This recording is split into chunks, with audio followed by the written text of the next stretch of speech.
Assalamualaikum warahmatullahi wabarakatuh. Halo teman-teman, perkenalkan nama saya Nur Cahyani. Saya dari Prodi Pendidikan IPA Universitas Bengkulu, nomor NPM A1M021001. Saya di sini akan menjelaskan sedikit tentang komputer dan pemrograman. Dosen pembimbing Bapak Muhammad Ading Fadila, SSI, MSI. Yang pertama, pengertian hardware. Hardware atau perangkat keras merupakan semua bagian dari fisik komputer. Yang membedakan hardware yakni adalah data yang berada di dalamnya atau data yang beroperasi di dalamnya. Berbeda dengan software, yang mana ini menyediakan instruksi untuk perangkat keras dalam menyelesaikan tugasnya.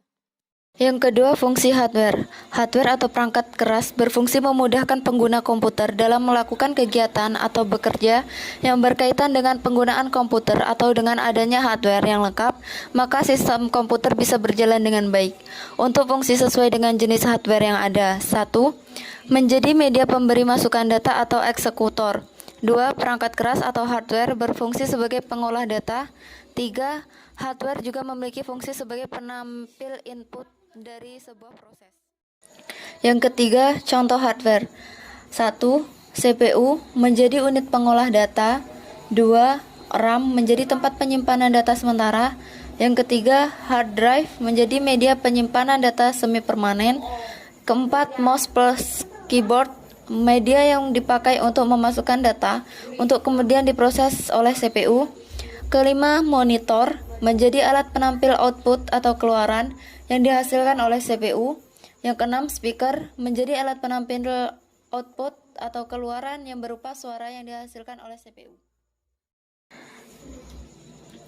Yang kedua, pengertian software. Software atau perangkat lunak yakni merupakan perangkat yang berupa aplikasi atau program yang diciptakan dan dirancang oleh programmer sehingga dapat beroperasi atau menjalankan suatu perintah.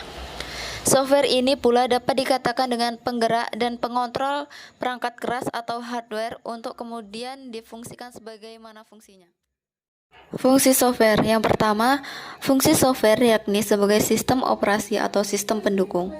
Yang kedua, fungsi software yakni untuk mengatur atau mengontrol hardware. Yang ketiga, software berfungsi menjadi penerjemah setiap instruksi ke dalam bahasa mesin agar dapat diterima oleh hardware. Keempat, mengidentifikasi program.